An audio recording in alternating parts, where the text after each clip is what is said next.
अमळनेर तालुक्यातील मुंगसे सावखेडा रस्त्यावर वाळूचा उपसा करण्यासाठी लागणारे मजूर घेऊन जाणारे ट्रॅक्टर सोमवारी सकाळी 8:30 वाजता पलटी झाल्याने 15 मजूर जखमी झाले आहेत.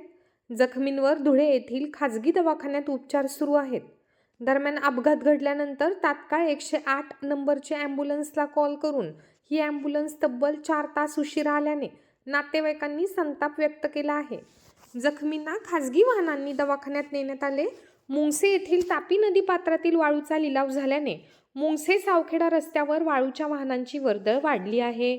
त्यामुळे सुसाट वेगाने जाणाऱ्या या वाहनांपासून पायी चालणाऱ्या विद्यार्थ्यांच्या जीवाला धोका निर्माण झाल्याने पालकांनी सदर वाहने नदीतून थेट सावखेडा पुलाकडे वळण्याची मागणी केली आहे.